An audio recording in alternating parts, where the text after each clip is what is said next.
Olá, bom dia, tudo bem?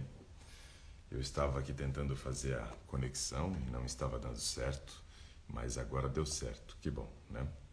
Hoje é dia 6 de novembro, sexta-feira, estamos chegando já no final de mais uma semana, né? Desejamos a todos vocês um ótimo dia, que realmente vocês tenham a possibilidade de ter um final de semana muito legal, muito abençoado, né? E eu desejo que realmente, né, nós possamos aproveitar nosso final de semana em família. Bom, eu queria fazer alguns comentários com vocês, né, sobre a questão da votação lá nos Estados Unidos, né? Eu tenho acompanhado essa questão da votação nos Estados Unidos porque, querendo ou não, o Trump era um parceiro, né, do nosso presidente, do Jair Bolsonaro, né? Mas agora o que nós temos visto ali é que nós vamos perder o nosso parceiro, né, que é o Donald Trump.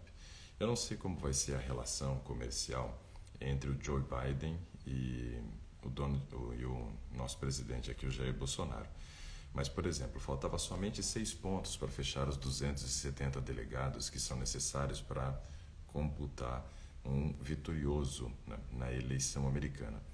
E para o Joe Biden faltava 6 pontos que ele conseguiria provavelmente no estado de Nevada, onde faltava ser apurado ainda boa parte dos votos, mas ele está na frente e, como dizem, aumentando a margem. Porém, no estado da Geórgia, se computa 16 pontos, né, e falta menos de 1% para poder finalizar a eleição, o Joe Biden virou. Ontem à noite, quando eu dormi, estava 625 votos atrás e agora ele conseguiu uma virada no estado da Geórgia. Bom, eu acho que depois disso tudo, mesmo que Donald Trump peça aí a recontagem dos votos, né, nós já temos aí um novo presidente americano eleito, né? Acho que muito difícil mesmo que seja no tapetão aí, o Donald Trump conseguir, né, uma virada.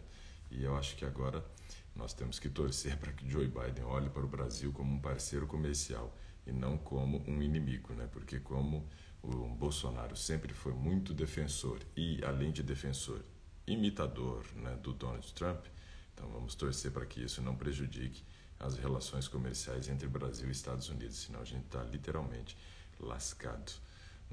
Imagina um período de pandemia, a gente precisando de recuperação comercial e a gente ainda ter um inimigo que é os Estados Unidos. Eu acho que não vai ser bom, né? Não vai dar muito certo. Bom, depois dessa notícia aí das eleições americanas, que parece que nunca tem fim, quero cumprimentar as pessoas que já estão aqui comigo. Então deixa eu verificar aqui, ó. O José Geraldo está aqui conosco, José Geraldo Aline, né? A Emília Soares também, a Eliane Sudário, a Elunay Martins também conosco, a Aurita também aqui, a Andréia Moraes, o 061 Outlook com Ricardo Souza, isso, Ricardo Souza Ardeliaires, a Márcia, Francisco também, Nazaré também conosco, Rogéria, R. Júnior D também conosco, Lee Herr, Pastor Alan John também conosco, a Eliane Sudário, Marília Tomazini, Washington Assunção, Elunay Martins, Luciene, Gouzain Filipo, legal, bacana, bastante gente aqui, ó, Marília conosco, Licineire, Ardeliaires, muito bom, muito bom. Ivete também, quem mais aqui, ó, Washington Assunção, bacana. Iraci Piovesana conosco. Quem mais? Len Moreira, um abraço. A Osanete também aqui conosco. Rúbia Maia. Quem mais? A Raudina Andrade também aqui. Muito bom. Parece que estamos com algumas pessoas novas por aqui, né? Carla, Regina, legal. Receitas Ivone Saudável também conosco. Gilza Lídia. Maricele, o que você está falando aqui, Maricele? Deixa eu ver. Minha vitamina D deu deficiente e o endócrino passou 50.000 I, um comprimido por semana, por 2 meses. Depois 7.000 I, um comprimido por semana, por 3 meses. Seria ideal? Maricele, precisava saber, escreve para nós aí qual foi o valor que deu.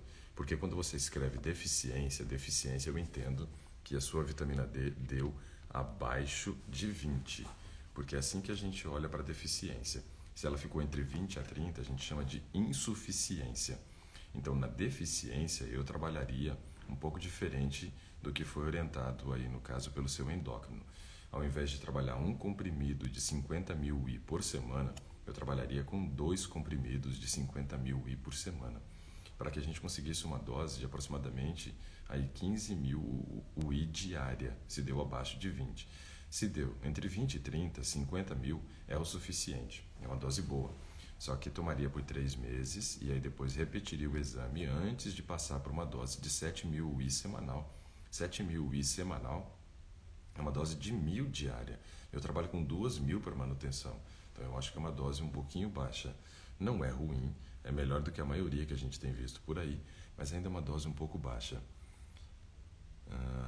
A Isa Canuto diz assim, ó, bom dia, doutor Ricardo, gostaria de saber se o leite de soja é recomendável. Ele pode ser uma ótima opção de proteína para nós, sim, Isa, mas tem que observar alguns detalhes, principalmente 2 detalhes específicos. Um deles, a questão da transgenia. Se a gente olha para a transgenia e dessa forma a gente encontra um leite de soja que é transgênico, não recomendaria de maneira nenhuma. Transgênico não é uma coisa boa e é uma coisa que a gente nem sabe o que isso vai render para nós lá na frente. Então não vejo como o transgênico sendo uma boa opção, de maneira nenhuma. Outra coisa que é interessante observar é que se for uma mulher que está pensando em usar o leite de soja, tem que observar também a questão do histórico de câncer de mama na família, principalmente para uma mulher que já chegou no período da menopausa, porque aí nós estamos falando, né, de um fitoestrógeno, ou seja, um similar do hormônio feminino, mas na forma vegetal.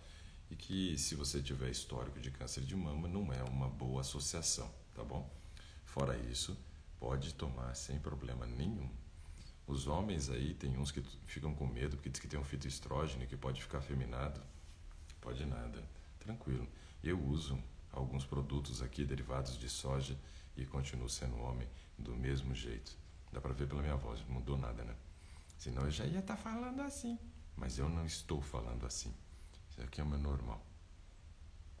Deixa eu ver aqui, ó. A Rubenita diz o que aqui, ó.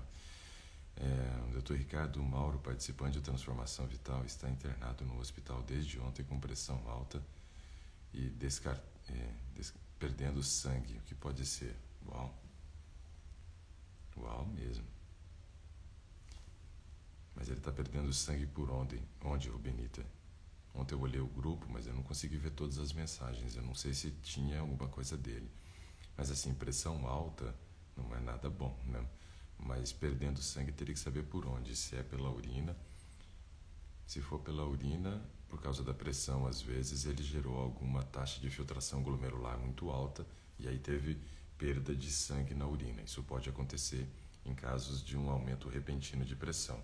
Tem que observar onde que é essa perda de sangue, se ela é através, né, das fezes ou da urina. Escreve aí pra gente, Rubinito, se você tem essa informação. Bom, deixa eu ver aqui, o que mais que nós temos aqui. O Rogério também está conosco. A Grazi também. Flávia. Ó, já estou procurando alguém aqui para chamar, pessoal. Até agora ninguém escreveu dizendo que quer participar. A Renata também está conosco, Renata Elisane. Vamos ver aqui, ó. Maricele disse assim, minha filha com deficiência, o pediatra passou 1.000 UI, 30 gotas, uma vez por semana, por 8 semanas. Está ideal. 1.000? É 1.000 mesmo? 1.000 UI, uma vez por semana? Não vale nada isso, não. As minhas filhas aqui, eu trabalho com 5.000 UI diária, Maricele, por um período de 3 meses, depois eu paro de suplementar elas. Mas 5.000 diário, dose muito baixa. E as meninas aqui estão ótimas, não está tendo problema nenhum, tomando essa dose de 5.000. Uma por dia, durante o período de 3 meses. A Dulcinea disse assim: bom dia, doutor Ricardo. O que comer quando está com um pouco de anemia? Bom, a gente tem que observar alguns detalhes aqui do Dulcinea, que é o seguinte: nossas principais fontes de ferro são as fontes de origem vegetal. Por mais que alguns médicos insistam em dizer que o ferro da carne vermelha ou do fígado é melhor para corrigir a anemia, eu não concordo com essa informação, por dois motivos. O primeiro, o ferro da carne vermelha realmente ele tem uma taxa de absorção maior do que a taxa de absorção dos vegetais. Porém, ele carrega um problema com ele. Ele é um ferro chamado de ferro M, e esse ferro M, segundo pesquisas, gera um potencial maior para o desenvolvimento do diabetes tipo 2, coisa que eu não vejo como sendo então uma ótima opção.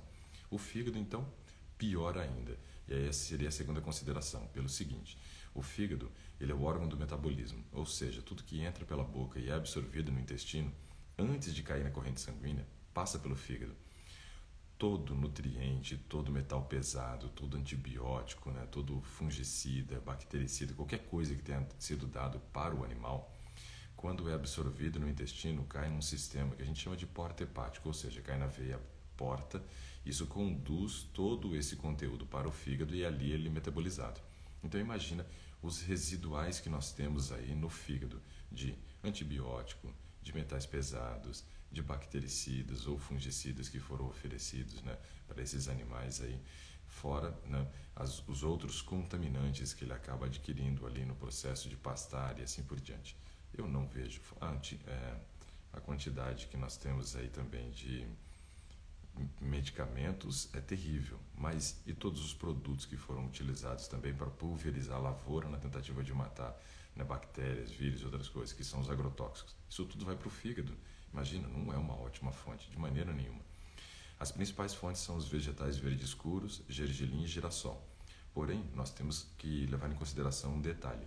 O ferro presente nos alimentos de origem vegetal, eles não têm uma taxa absortiva tão alta quanto o ferro de origem animal. Por isso, é importante que sempre que eu fizer o uso de algum desses alimentos de origem vegetal como fonte de ferro, eu associe na mesma refeição uma fonte de vitamina C, para que dessa forma a gente consiga então uma melhor taxa absortiva. Então esse aspecto é muito importante, associar então ao ferro de origem vegetal uma fonte de vitamina C. Bom, deixa eu ver o que mais que nós temos aqui. Enquanto isso, eu vou passando aqui, vou respondendo perguntas, mas se alguém pedir para participar, eu vou chamar. O Jay escreve assim: o Biden já quer embargar a Amazônia. Imagina só quanto ao comércio. Pois é, Jay, eu estou bem preocupado com essa eleição americana. Mas já era, na verdade. Agora a gente só não vai se preocupar mais com a eleição. A gente vai se preocupar com as consequências da eleição, porque eu acho que já está definido. Donald Trump perdeu. E para o Brasil foi uma perda. Para os Estados Unidos eu não sei, talvez seja até um ganho. Mas para nós brasileiros não foi, parece que uma boa o Joe Biden estar à frente e ser provável novo presidente americano. A Maria Cavalcante também está conosco, seja bem-vinda. Rúbia Maia também está aqui. A Olímpia também conosco. Deixa eu ver quem mais aqui. Thay Kaufmann, seja bem-vinda também. Bom dia. Marta Correia. Lascada expressando destino, mas minha esposa é nordestina, Rogério, então a gente escuta bastante aqui. Você precisa de ver quando eu vou para casa da minha sogra e eu escuto às vezes minha esposa, as irmãs dela e a mãe conversando. Eu fico pensando que é uma outra língua que eu não conheço, chega de tão diferente que é ouvi-las conversando, por causa da quantidade que elas usam de expressões da terra delas. Apesar que se a gente vai para o Rio Grande do Sul também, escuta um gaúcho falando, você quase não entende, Chega no período de inverno, o gaúcho fala assim: mas baguri, hoje está fazendo um frio de renguiacusco. O que você entende disso? Guri é rapaz, e frio de renguiacusco é frio de derrubar cachorro. Então é assim, as expressões típicas do estado são meio difíceis de entender. A Souza Beatriz diz assim: bom dia, doutor, meu ultrassom abdominal deu esteatose hepática. Esteatose hepática, e também aqui tem alguma coisa de aorta abdominal. Bom, A questão de esteatose hepática, a gente precisa observar que ela é formada geralmente quando a gente consome muito carboidrato. Esse carboidrato vira triglicerídeo e boa parte do triglicerídeo fica armazenado dentro do fígado. Isso pode realmente gerar esteatose hepática. E aí nós temos que observar que a única forma da gente reduzir essa gordura que está dentro do fígado é obrigar o corpo a ter que usar essa gordura de alguma forma. E como seria isso? Temos que diminuir a ingestão calórica, ou seja, consumir um cardápio hipocalórico. Devemos também aumentar a ingestão de fibras para que a gente controle muito bem a velocidade de absorção do carboidrato. Quanto mais rápido o carboidrato ele é absorvido no intestino, maiores são os picos que geram estímulo para a produção de insulina no pâncreas. Quanto mais insulina eu produzo, mais eu vou transformar essa glicose em triglicerídeo. Pior vai ser o caso da esteatose hepática. Então, aumentar a ingestão de fibra é importante. Lembrando que quando a gente também faz atividade física, nós aumentamos a demanda de energia dentro da célula. Se a gente associa um maior gasto calórico com também a possibilidade da gente utilizar essa gordura agora dentro das células, né, musculares, nós vamos conseguir começar o processo de redução da gordura que está armazenada no fígado. Vamos ver o que mais que nós temos por aqui. A Sandra Santos também conosco. Quem mais aqui, ó? R. Júnior D. Romildo da Bahia, pelo jeito aqui. Bacana. Vamos ver o que mais que nós temos por aqui. O Lia Oliveiras conosco. Nossa, eu vi a foto da Ulia Oliveira aqui. Ela é uma negra com um monte de cabelo. Quando eu vejo isso, eu fico com uma inveja, Ulia. Uma inveja. Porque olha, como gostaria de voltar a ter cabelo. Vocês não fazem ideia. Nunca quis perdê-lo, mas agora que perdi, fico olhando para esse povo aí que tem tanto cabelo que se dividisse comigo ainda sobraria muito para ela. Eu fico pensando como que isso é injusto. A Verônica diz assim: bom dia, amados do Senhor. Nutri Nair Vidal conosco também.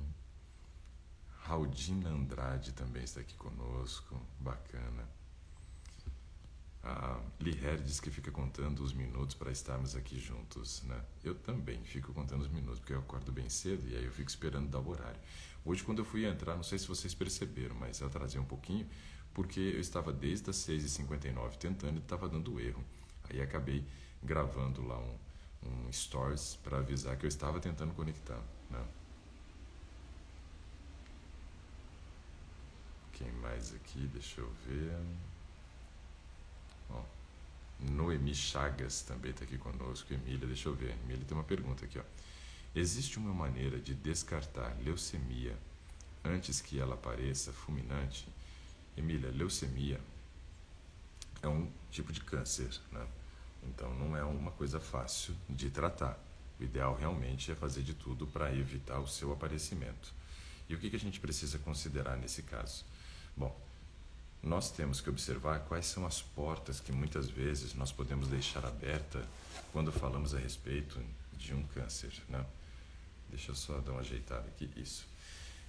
Quais são essas portas que muitas vezes nós deixamos aberta? Não só para leucemia, agora, Emília, mas para qualquer tipo de câncer, precisamos observar alguns detalhes que são muito importantes. Por exemplo, tem uma palestra que eu faço sobre oncologia, onde destaco vários aspectos. Eu simplesmente vou abrir aqui uma nota que eu tenho, né, para onde eu tenho todos os passos aqui que eu falo sobre oncologia e vou falando cada um deles rapidamente aqui, porque esse é um assunto bem importante. Bom, veja só, tá aqui, ó. Os passos que eu sempre destaco quando a gente pensa numa leucemia ou em qualquer outro tipo de câncer, Emília, são os seguintes. O primeiro é a genética. A gente sabe que se você tem um histórico familiar, a propensão para o desenvolvimento da doença é maior do que para alguém que não tem o histórico familiar. Eu, no caso, tenho uma família pro lado do meu pai. Bom, o vídeo deu uma pausada aqui. Vocês viram que eu acabei de falar da internet, quando não estava conseguindo conectar, já deu um probleminha. Então, assim, eu tenho um histórico familiar muito pesado para câncer, do lado da família do meu pai. Tenho um tio e uma tia que faleceram de leucemia. Esse meu tio, antes de ter a leucemia, ele teve alguns cânceres de pele. Meu avô faleceu de câncer de próstata. Uma outra irmã do meu pai já teve câncer de pele. Então, assim, uma coisa um pouco pesada para o lado da família do meu pai. Para o lado da família da minha mãe são problemas cardíacos. Então veja, eu tenho um histórico familiar. Pensando nesse histórico familiar, eu devo então buscar fechar todas as demais portas, porque tem uma palestra que eu faço que chama-se Genética não é predestinação. Então realmente nós temos um peso da genética, mas ela não é um fator determinante. O estilo de vida é muito bom, associado com um risco genético, pode ser que a gente não tenha o câncer. Agora, se a gente tem um histórico familiar e ainda tem, né, um estilo de vida ruim, nossa, aí a coisa complica bastante. O que mais? Questão de deficiência de vitamina D. Esse é um aspecto muito relevante que a gente precisa considerar quando pensa em qualquer tipo de oncologia. E hoje nós temos no Brasil, segundo dados do Instituto Brasileiro de Geografia e Estatística, isso dados pré-pandemia, 7 de cada 10 brasileiros com um nível de deficiência de vitamina D. Ou seja, a vitamina D está baixa em 70% da população. Essa é uma porta gigantesca que a gente deixa aberta para o câncer. Nenhuma, no caso, outra atitude que a gente tenha é tão eficaz quanto normalizar o nível de vitamina D, pensando na questão da oncologia. O maior fator de proteção que nós temos contra o câncer é manter nosso nível de vitamina D normal. Opa, deu uma travada, mas voltou. O que mais? O nível elevado de cortisol também, que quando nós estamos mal emocionalmente, mantemos o nosso nível de cortisol elevado e o nosso nível de serotonina lá embaixo. Esse também é uma porta gigantesca, problemas emocionais hoje. Sabe, eu já vi muita história da seguinte forma. O casal, lá 30, 40, 50 anos às vezes de casamento, aí um falece, um ano depois o outro está falecendo de câncer, né? Ou 2 anos depois.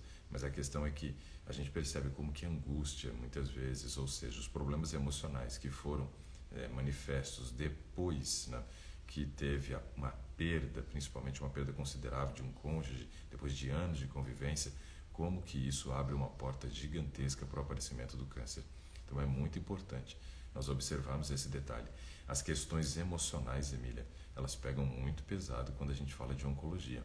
E no caso da leucemia, também temos que considerar e pensar que realmente aprender a gerir o emocional é importante. E aí nós temos 2 formas, né? Os aspectos psíquicos e os aspectos físicos. Os 2 precisam ser considerados, os 2, tanto físico quanto psíquico. Um acompanhamento psicológico, muito importante, eu acredito sempre nisso, e também a questão da mudança física, pensando na produção da serotonina intestinal. Outra coisa que é muito importante observar com relação à oncologia é a questão da acidez sanguínea. E aí nós temos alguns alimentos que geram um maior grau de acidez sanguínea e outros que favorecem a alcalinidade. Ou seja, tem aqueles alimentos que fecham a porta para o câncer e tem aqueles que abrem a porta para o câncer. Os que fecham a porta para o câncer, frutas, verduras, hortaliças, cereais integrais. Esses alimentos eles são preventivos, né, contra o câncer, porque eles ajudam a manter o pH sanguíneo mais alto. O pH do nosso sangue ele é 7,4, tendo uma variação máxima de 7,45, 7,35. Não pode variar mais do que isso. Mas quando nós temos em 7,4, começamos a reduzir, mesmo que o pH ainda esteja acima de 7, ele está tendendo para a acidez. E isso é gerar acidez no organismo. Não quer dizer que o organismo vai ficar com pH abaixo de 7. Não. Quer dizer que ele está reduzindo em relação ao 7,4, que é o nível de normalidade. Os alimentos que mais acidificam o nosso sangue. Em primeiro lugar, o açúcar. É terrível o açúcar. Ele acidifica demais o organismo. E nós, como brasileiros, né, comemos muito açúcar, porque somos grandes produtores de cana-de-açúcar. Então o açúcar está embutido nos alimentos, comemos realmente grande quantidade de açúcar e isso é péssimo para a nossa saúde. Um segundo alimento que eu poderia destacar aqui, que acidifica muito o nosso organismo também, são os farináceos brancos, o consumo de farinhas em geral. Isso é terrível. Nós comemos muita farinha branca como brasileiro. Então tem que se observar esse aspecto, né? Muito importante a gente considerar essa questão. Além disso, nós temos aí, né, um outro alimento também que é preocupante, que é a questão do consumo de proteína. No Brasil nós consumimos muita proteína e aí nós temos os alimentos de origem animal como sendo a principal fonte proteica e comemos muito desses produtos como nação em geral. Porque o pessoal fala assim, o estado que mais come carne é o Rio Grande do Sul, que só come churrasco e tal. Não é assim que funciona. Realmente no Rio Grande do Sul nós temos um consumo bem elevado de carne. Mas, se você olhar no Paraná, por exemplo, os principais pratos típicos do Paraná, todos eles são com carne. O barreado, porco no rolete, carneiro no buraco, costela de fogo de chão, ou seja, é tudo carne também. Aí você vai para o Nordeste, o nordestino também come bastante carne, né? Acaba comendo muita carne seca e assim por diante, né? Ou carne de sol. E nós temos que observar que em todas as regiões se consome muita carne. No Norte, muito peixe. E aí, no caso, tem uma concentração proteica muito elevada. Quando você observa os produtos de origem animal, 100 gramas deles, geralmente, você vai encontrar entre 22 a 27 gramas de proteína. Nós, no Brasil, temos uma necessidade média de 70 gramas de proteína por quilo por pessoa, ou seja, uma quantidade de 70 gramas de proteína por indivíduo. Só que o consumo médio no Brasil é de 170 gramas. Tem 100 gramas a mais de proteína sendo consumido, e isso gera o processo da acidez do organismo, porque a proteína é formada por aminoácido. Quando quebrado, o amino vai ser transformado em ureia para poder ser eliminado via renal, e a parte ácida circula na corrente sanguínea até ser utilizado ou para produzir glicose ou para formar um novo aminoácido, mas nesse processo gera acidez sanguínea. Então esses alimentos são os que mais acidificam, e frutas, verduras, hortaliças e cereais integrais os que mais alcalinizam. Outra coisa que é muito importante é pensarmos que o câncer ele só desenvolve no meio onde nós temos uma menor saturação de oxigênio. Então aí entra um aspecto importante. Por que muitas vezes os idosos são aqueles que mais têm risco para o desenvolvimento do câncer? Por alguns motivos. Primeiro, porque os processos de renovação celular já não estão ocorrendo da mesma forma que aconteciam na juventude. Então ocorrem muitas vezes alguns erros no processo de morte programada das células, que é chamado de apoptose. Essa apoptose é a morte programada da célula. Quando isso não acontece, existe um risco dessa célula começar a crescer desordenadamente e virar um tumor. Porém, um meio com menos oxigênio favorece que essas células comecem a crescer de maneira desordenada. Então devemos observar como estão as questões respiratórias, o processo de oxigenação do nosso organismo. E aí temos que observar duas frentes. A primeira, se eu não tenho nenhum tipo de prejuízo para a entrada do ar até chegar aos meus alvéolos pulmonares. Se eu tenho desvio de septo, se eu tenho adenoide, se eu tenho bronquite, se eu tenho asma, tudo isso são condições que acabam dificultando a chegada do oxigênio até os alvéolos pulmonares para que ocorram as trocas gasosas e ele entre então na pequena circulação, vá para o coração com sangue oxigenado, chegando ali no átrio esquerdo para poder ser contraído através do ventrículo e ir para a circulação sanguínea. Então é importante observar esses detalhes. Existem barreiras ou coisas que dificultam a entrada do oxigênio e isso gera uma menor saturação de oxigênio no sangue e uma porta aberta para o câncer. Porém, devemos observar que depois que esse oxigênio entrou, se eu não tenho nenhuma dessas dificuldades, ainda devo observar um detalhe, que é o seguinte: precisamos fazer com que esse oxigênio agora circule na corrente sanguínea da maneira correta. E como que é essa questão de circular o oxigênio? O oxigênio precisa ser transportado no organismo, mas o transporte do oxigênio no organismo precisa de algumas condições. Por exemplo, temos uma proteína que transporta, a hemoglobina. Ela é responsável pelo transporte do oxigênio. Se eu estou com uma carência nutricional, onde estou oferecendo pouca proteína, eu posso, quando faço o exame de proteína total e frações, observar que meu nível de globulina está baixo, ou seja, tem um prejuízo no transporte do oxigênio. Mas além de observar a questão da proteína para a formação da hemoglobina, ainda tem que olhar a questão do ferro. Por quê? Porque o ferro ele tem um átomo que fica ali dentro dessa hemoglobina, que é o responsável por se ligar ao oxigênio. Se não acontece essa ligação entre o ferro e o oxigênio, mesmo que eu não tenha nenhuma barreira para respirar e fazer com que haja entrada do oxigênio, eu vou acabar interferindo no transporte do mesmo. Então tenho que observar se não tem uma anemia por falta de ferro, por falta de ácido fólico, uma anemia também que pode ter uma correlação com o nível de vitamina B12. Tudo isso é muito importante ser observado. O sono é algo fundamental também para a gente evitar esse problema, Emília. Por quê? Durante o processo noturno, das 21 horas e 30 minutos até as 2 horas da manhã, é quando nós fazemos, né, o processo de manutenção do organismo. Das 21h30 às 2 da manhã. Se eu estou sofrendo de processo de insônia, isso é um problema também. Por quê? Eu vou diminuir a produção do GH, vou interferir no processo da renovação celular e aumentar o risco daquelas células não sofrerem apoptose e começar a crescer desordenadamente. Então é muito importante o sono. Além do que, no primeiro tempo de sono ainda controlamos o cortisol, que é o hormônio do estresse, e uma condição que a gente já colocou sendo importante aqui. Depois, ainda tenho a questão do sedentarismo, que eu coloquei aqui. O sedentarismo ele também é importante na questão do câncer por alguns motivos. Por quê? Temos que observar que o oxigênio vai circular melhor na corrente sanguínea se eu faço atividade física. Então isso vai me ajudar bastante. Outra coisa que eu devo observar é que a própria atividade física, ela melhora nossa imunidade. Porque o exercício físico ele favorece algumas questões importantes. Uma delas, o controle de peso, que é uma condição que eu vou destacar também para o câncer aqui. Porém, o exercício físico ainda traz um outro benefício, que é a melhora da circulação sanguínea, levando mais oxigênio para todas as células e ainda melhorando a comunicação das células de defesa.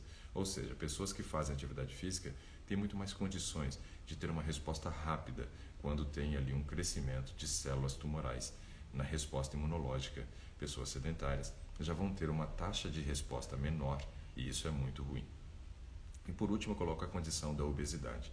O controle de peso é muito importante, porque a gordura que se acumula no nosso organismo, quando ela passa de 25% do peso corporal de uma mulher e quando ela passa de 15% do peso corporal de um homem, ela tende a aumentar os processos inflamatórios do organismo, o que faz com que o próprio sistema de defesa do nosso corpo tenha que combater a produção de inflamação gerada pelo tecido adiposo. Isso é péssimo, porque as células que deveriam estar aptas para combater as células deficitárias que vão surgindo ali, crescendo desordenadamente, ou até mesmo algum outro fator que comprometa a nossa imunidade, elas estão ocupadas em combater a gordura. Então, o controle de peso é muito importante. E segundo dados da semana retrasada, o Brasil atingiu 60,3% da sua população acima do peso recomendado. Então, Emília, todas essas são condições que eu colocaria que devem ser observadas, não somente para o caso de uma leucemia, mas para qualquer outro tipo de câncer, ok? Eu acho que eu gastei um tempo grande aqui para poder explicar isso, mas não podia deixar passar. Oncologia é algo que me interessa muito, porque eu vejo que a gente pode evitar grande parte dos cânceres que têm aparecido na população, se nós tivermos um estilo de vida saudável. Deixa eu só dar um recado para minha filha que chegou por aqui. Manuela, já vai se aprontar, filha, para você poder sair com o papai, tá bom? Vai lá trocar de roupa se você quer ir. Deixa eu ver o que é mais aqui, ó. A Rubenita diz assim, ó: fizeram um raio-x na parte superior, mas não deu nada. Então, se você está falando parte superior, ele está perdendo sangue por onde, Rubenita? Pelo nariz, boca, esse tipo de coisa? Descreve melhor aí para nós, Rubenita, eu preciso saber. Mas depois você pode mandar mensagem, né, no particular, e eu vou tentar dar uma atenção. Né? Vou ter um dia bem corrido hoje resolvendo coisas. A gente precisa comprar ingredientes. Semana que vem, pessoal, nós vamos estar aqui nos preparando para a gravação do Gastronomia Vital especial ceia de Natal. Nós já estamos praticamente com todas as ceias já definidas que nós vamos fazer. Precisamos comprar agora os ingredientes. Semana que vem é aquela semana de teste. Então, antes da gente gravar sempre o programa, a gente faz todas as receitas em casa. Por qual motivo?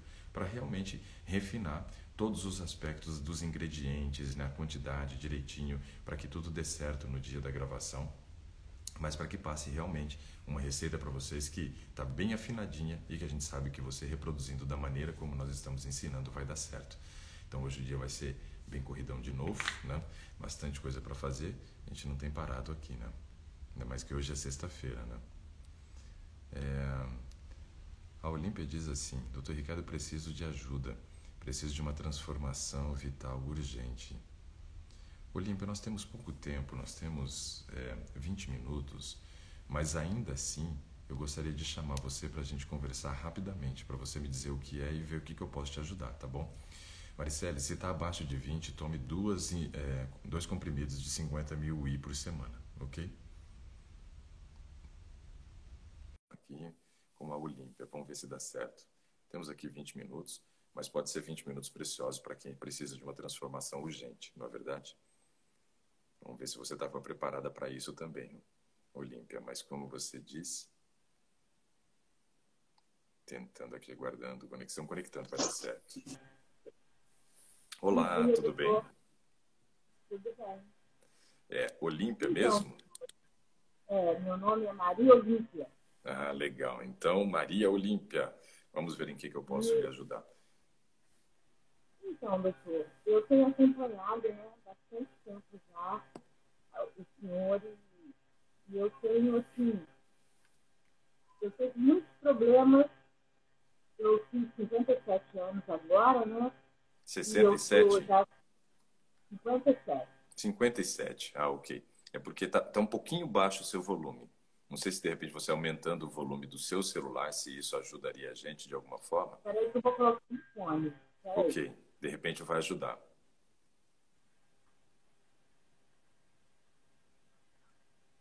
O som dos dois estão ruim, né? Do meu também está ruim, mas o meu está ruim desde o início. Dá um feedback aí, pessoal. Espero que o meu esteja bom. Hoje eu estou usando esse fone aqui diferente. Vamos lá, Olímpia, vamos ver o que a gente consegue agora se melhora. Melhorou? Um pouco. Tá meio baixo ainda? Ainda. Aumenta o volume agora do celular. Vamos ver se isso interfere. Tá. Eu nunca soube se isso interfere ou não. Nós vamos descobrir agora. Melhorou? Tá melhor, tá melhor. Então, eu tenho 57 anos. Eu estou agora, essa semana, eu estou fazendo uma bateria de exames, porque eu tenho refluxo, eu Ok. tenho uma gastrite nervosa e também estou passando pelo período de menopausa, estou muito com essa parte, né, da minha barriga, assim, muita gordura, tenho esteatose hepática, mas estou fazendo os exames agora para ver que situação que nós estamos. E estava com deficiência de vitamina D, e fiz a reposição, mas agora estou fazendo o exame novamente para ver como é que está. E eu tenho, assim, eu tenho muita dificuldade de fazer exercício físico. Por qual motivo? Tem... Oi? Por qual motivo tem dificuldade de fazer exercício? Porque eu não gosto, assim, muito preguiçosa. Ah, você não Então gosta. eu não gosto. E Eu eu vou fa... acabei entrando no Pilates, queria até ver a sua opinião na questão do Pilates, porque eu fui para a academia, não gostei, fui fazer musculação também, não me adaptei. Então eu assim, eu tenho dificuldade no exercício físico, mas eu acabei entrando no Pilates. Ok. Mas também já não estou gostando, já estou desanimada. E eu preciso fazer exercício físico. Eu estava pensando até em fazer caminhada, mas eu não gosto de caminhar sozinha, então eu preciso me adaptar, né? Conseguir me Sim. adaptar. E tem muitos outros problemas. Eu tenho baixo libido também, por conta, né? Eu não sei por conta de quê, porque eu tenho feito, eu fui no meu ginecologista, ele fez as reposições que tinha que fazer, mas ele falou que eu tinha que procurar um psicólogo, porque poderia ser, né, uma questão assim, psicológica, né? E eu Uhum. estou no psicólogo já tem 2 anos, mas não vi nenhuma melhora assim, nessa questão. Então está Certo. muito complicado o momento, entendeu? E Ok. eu vou pegar os resultados dos meus exames essa semana, e Uhum. aí semana que vem, se eu conseguir, né, conversar com o senhor, passar os meus dados, para a gente, para o senhor ver se eu posso me ajudar. Certo. Então, deixa eu já dar algumas orientações aqui para você, baseado no que você disse antes do resultado dos exames. Bom, a questão da atividade física não é uma coisa que a gente faz porque gosta, a gente faz porque precisa. Uma vez eu ouvi um palestrante, né? Ele era um pedagogo muito bom, né? Ele já falecido, infelizmente. Eu assisti uma palestra dele, eu achei muito interessante. O Pier Luigi Pisa, ou professor Pier, como o pessoal costumava chamá-lo. ele fez uma palestra e disse que existe um livro escrito para cada um de nós, né? Falando ali da questão de que muita gente não gosta de ler. E duas irmãs, por exemplo, vieram procurá-lo e disse assim: professor, o senhor fala que existe um livro para cada um de nós, porque o senhor não conhece o caso do nosso irmão. O nosso irmão não gosta de ler absolutamente nada. Ele é terrível para a questão da leitura. E ele começou a fazer algumas perguntas, né, para essas duas irmãs e perguntou, por exemplo, o seguinte: para que time de futebol que ele torce? E aí elas disseram assim: ele torce por Corinthians, né? Ele falou: Corinthians não é uma boa opção para torcer, né? Porque ele, em italiano, ele era palmeirense, né? E aí ele pegou e falou assim: mas faz o seguinte, vamos ver se, pelo menos para isso, o Corinthians pode ajudar alguém. Compre um livro do Corinthians que conte sobre a história do Corinthians, sobre um grande jogador do Corinthians, né? E assim por diante. E elas deram feedback depois, que elas compraram um livro, deu para o irmão sobre a história do Corinthians, diz que ele leu, depois compraram de um craque lá do Corinthians, e ele leu, depois compraram sobre Copa do Mundo, e ele leu, e disse que ele se tornou um leitor compulsivo, né? Então, veja, o Corinthians serviu para salvar uma pessoa, né, da ignorância e trazê-lo para a leitura. O que eu digo é que a mesma coisa que ele aplicou na questão de existe um livro escrito para cada um de nós, eu digo que existe um tipo, uma modalidade de exercício que foi feita para nós. A gente só precisa encontrar, Olímpia, qual é essa modalidade, para que aí a gente desenvolva o gosto pela atividade física. Só que o exercício físico é uma chave muito importante nesse processo todo que você falou. Veja, nós temos uma questão de uma esteatose hepática, tem o peso que você também, né, está buscado aí controlar. Então, tudo isso são coisas que vão interferir bastante no resultado se nós conseguimos aplicar a atividade física como sendo uma prática para nós. Então, encontre qual é o exercício certo para você. Tem algum que realmente você vai gostar, vai se adaptar. E aí comece a fazê-lo, até desenvolver o gosto. Caso contrário, faça do mesmo jeito, como se fosse um remédio que você não gosta de tomar, mas precisa tomar todos os dias. Um remédio de uso contínuo.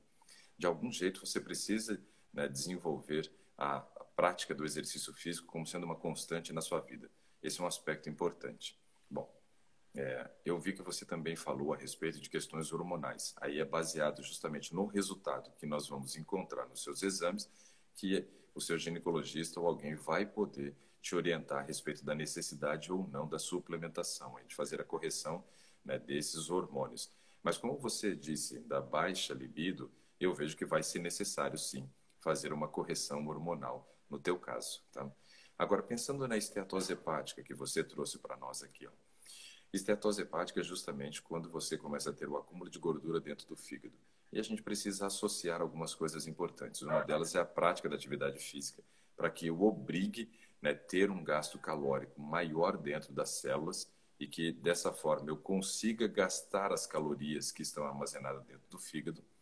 Também preciso fazer um cardápio hipocalórico. O que quer dizer isso? Consumir um volume menor de calorias. Então, vale a pena você diminuir um pouquinho a quantidade de comida que você ingere em cada uma das refeições, mas principalmente na refeição da noite, quando o nosso metabolismo é mais lento e isso favorece, então, um maior depósito de gordura no organismo. Reduza muito o consumo das calorias no período noturno.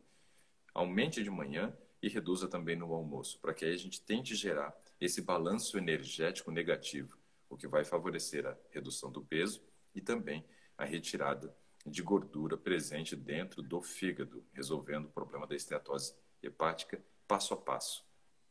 E zere, se possível, se você consome, carboidratos refinados, qualquer tipo de carboidrato refinado, seja o açúcar, né, seja um arroz branco, seja uma farinha branca, tente zerar tudo isso. E também, nesse momento, pare de consumir batata inglesa. Se for consumir batata, dê preferência para a batata doce, porque a velocidade de absorção intestinal delas é muito diferente. E aí, no caso, nós precisamos aumentar, né, a possibilidade desse carboidrato não gerar um estímulo grande de produção de insulina, senão a gente vai continuar produzindo gordura para dentro do fígado. Então, o índice glicêmico tem que ser baixo, tem que ser baixo. Em todas as suas refeições, eu sugiro que você inclua ou a linhaça inteira ou a chia, porque isso vai te ajudar a aumentar a quantidade de fibra e reduzir a velocidade de absorção do carboidrato, né? Também vai ajudar muito nesse processo. Incluir linhaça e chia. Pode falar. Então, eu consumo chia todos os dias no meu desjejum. certo. Eu sempre como, né, fruta, eu sempre como meu mamão, uma banana e com chia e aveia. Pois é, muito bom. A aveia é um ótimo carboidrato também para quem tem esteatose hepática, por dois motivos: absorção lenta e intestinal do carboidrato e grande presença de fibra, que ajuda a arrastar a gordura para fora do organismo. Olha só, por exemplo, o que a Emília disse para nós aqui, Maria Olímpia. Ó. Eu não comia nada pela manhã. À noite, devorava tudo. Mudei e minha vida foi transformada. Né? Então, é uma vida aqui que teve a transformação vital. Passando justamente Então, por esse mas eu não processo estou de jantando. organizar esses aspectos. Não está É, jantando. não, Muito bom. eu não Essa, janto. essa já é uma atitude muito boa para quem está com esteatose hepática, porque o risco de você consumir calorias à noite e ela ser transformada em gordura é muito ruim. Agora, deixa eu te fazer outra pergunta. Como que está a questão da sua qualidade de sono? Como você disse que está passando pelos períodos da menopausa, isso me preocupa bastante, por alguns motivos. O primeiro, porque a gente sabe que 60% das mulheres que não sofriam de insônia, ao chegar na menopausa, vão sofrer de insônia. Um segundo problema é porque os próprios calorões e calafrios, né, gerado aí por todas essas alterações hormonais e o suor noturno, muitas vezes atrapalham na qualidade do sono.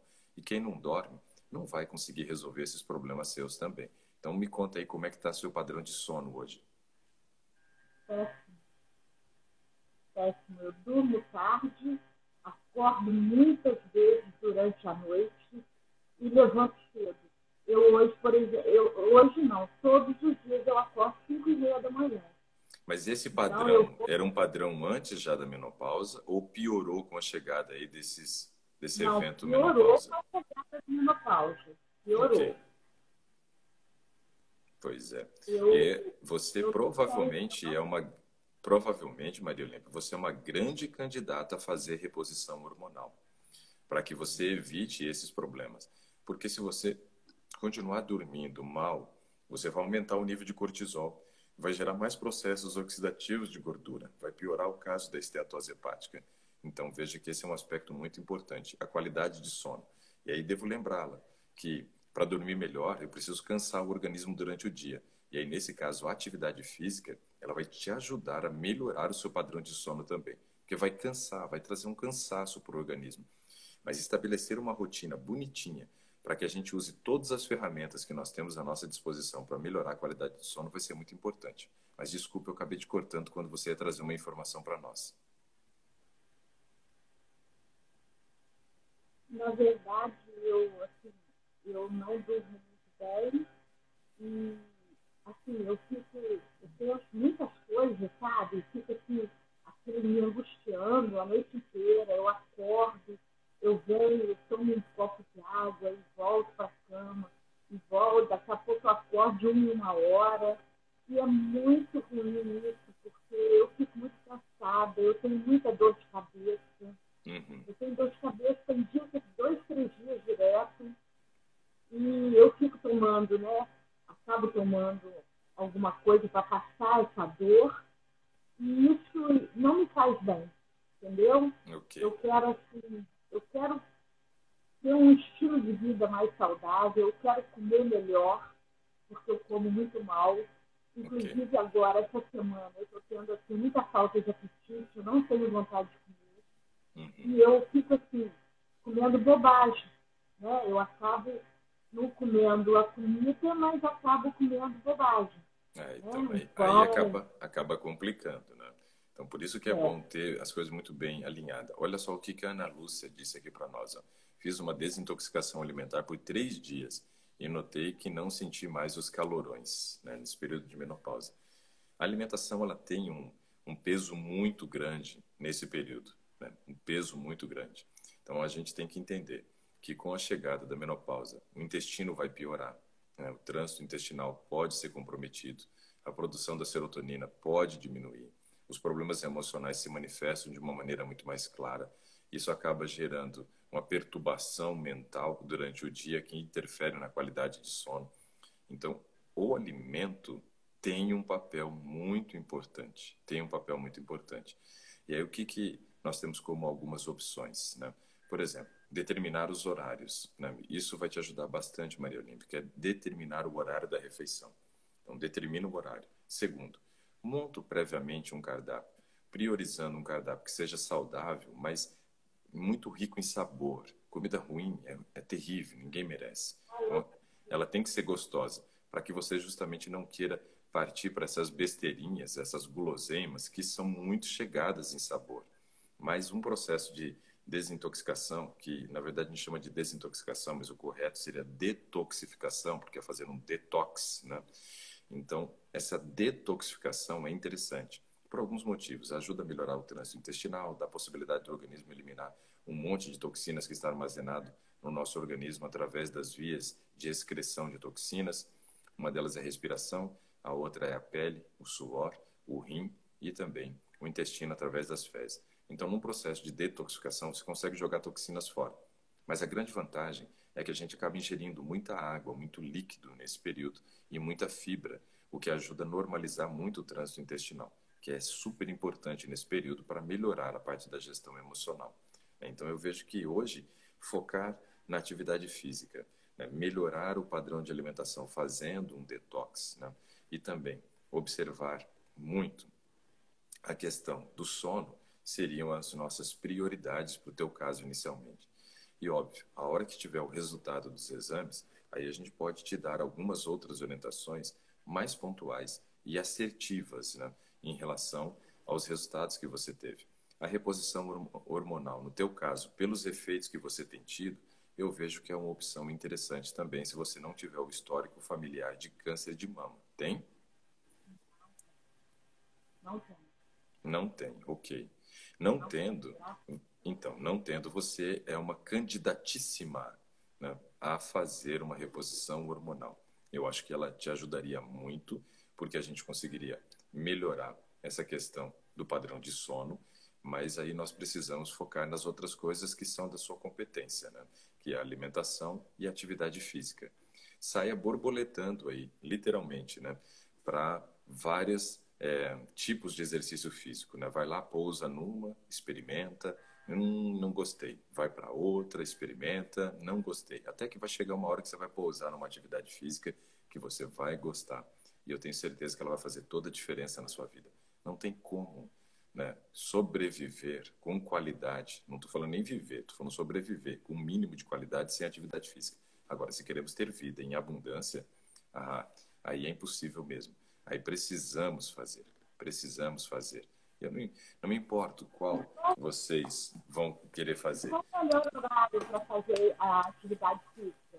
Bom, o melhor horário, eu vou mostrar um negócio aqui para vocês que eu vivo prometendo e nunca mostro, né? O melhor horário, sabe qual que é? É aquele que você pode. Esse é o melhor horário, né? O importante é que você faça. Não importa para nós o horário. É claro que se você fosse fazer uma musculação, eu diria que o melhor horário é de manhã. Se fosse fazer uma atividade aeróbica, eu sugeriria que ela fosse ao final do dia, para aumentar a taxa metabólica do organismo num horário que ele está muito lento. Mas mais importante para mim do que o horário é o fazer. É o fazer. Porque às vezes a gente acaba utilizando, Maria Olimpa, o seguinte, o horário como desculpa. Se eu digo assim, o melhor horário é pela manhã. Aí você vai falar assim, mas de manhã eu não posso. Pronto, já arranjou uma muleta para não fazer. Então, mais importante do que o horário é o fazer. É o fazer. Se você focar no fazer, eu tenho certeza que vai dar certo. Ó, deixa eu mostrar aqui para vocês. Ó. Eu vi falando da estação de musculação que eu comprei. Deixa eu virar aqui. Ó. Deixa eu ver se dá para vocês verem aqui. O vidro está fechado ali. Ó. Tá vendo? É um crossover. É um crossover esse daqui, ó. Tá ali as baterias de peso dele, né? Olha lá. Isso aqui eu comprei e dá para fazer milhões de exercícios, né, com esse crossover aqui, ó. Dá para fazer muita coisa. Então, veja, o que a gente precisa é fazer exercício. Não tem como a gente pensar, né, em qualidade de vida sem atividade física, sem um bom padrão de alimentação, sem um bom padrão de sono, sem uma boa hidratação, sem correções de vitamina D. Tudo isso são fatores simples, mas são fatores que fazem toda a diferença na nossa vida. Agora, vamos esperar a chegada dos teus exames para que aí a gente possa ter uma conversa um pouco mais assertiva em relação, né, ao resultado dos exames. Mas hoje, foque em descobrir qual é o exercício que foi feito para você e melhore teu, teu padrão de alimentação, incluindo aí linhaça e chia em todas as refeições, para a gente segurar a velocidade de absorção do carboidrato e não piorar a estetose hepática e começar um processo de reversão, tá? E tente melhorar sua qualidade de sono, fazendo aí uma rotina do sono. Tem todo um processo que muita gente chama de higiene do sono, que é você jantar cedo, no teu caso você não tem jantado, né? Mas é você tomar um chá calmante, fazer uma boa leitura, tomar um banho morno, fazer um escaldapés, né? Tentar diminuir o nível de ansiedade fazendo exercícios respiratórios ou receber uma massagem do maridão. Então, assim, tem várias coisas a ser feita. O importante é que você consiga criar essa rotina do sono. E eu tenho certeza que isso vai fazer toda a diferença para você. E o que você acha do Pilates? Porque Excelente. eu acho que é 2 vezes por semana só. Eu estava querendo fazer o seguinte, fazer os 2 dias de Pilates e nos dias que eu não faço Pilates, fazer uma caminhada. Ótimo. Ótimo. Melhor. Eu não acho que o Pilates seja ruim. Eu acho que o ruim é ficar só nas 2 vezes na semana. Por isso, você vai ter que associá-lo com uma outra prática de atividade física. E aí sim, a coisa tende a melhorar bastante. Lembra que semana é formada por 7 dias. Então, não tem como a gente falar que está fazendo exercício na quantidade que deve se a gente faz 2 vezes, sendo que o mínimo para a gente passar a metade da semana, ou seja, mais parte fazendo e menos parte fazendo, seria 4. Então, foque em, pelo menos aí, você tentar alcançar 5 sessões de atividade física por semana, ok? Ok, obrigada, doutor. Muito por nada. A nós, né? Que Deus abençoe a todos nós. Uma boa semana, um bom final de semana para todos vocês. Maria Olímpia, obrigado por ter compartilhado, né? A gente teve pouco tempo porque eu te chamei mais próximo do final, né? Mas foi quando eu vi a Emília. Igualmente. A Emília fez uma pergunta que eu achei muito relevante, né? Utilizar uma parte do tempo para a gente conversar, que é a questão da oncologia, que é pesado, mas que bom, né? A gente poder ter conversado com você também. Depois que sair os exames, avisa que os exames estão prontos. Quem sabe a gente consegue fazer um próximo Today em cima dos teus exames, tá bom? Tá bom. Obrigada, um beijo. Até mais. Pessoal, um grande abraço para todos vocês também. Um ótimo final de semana. Até mais. Tchau, tchau.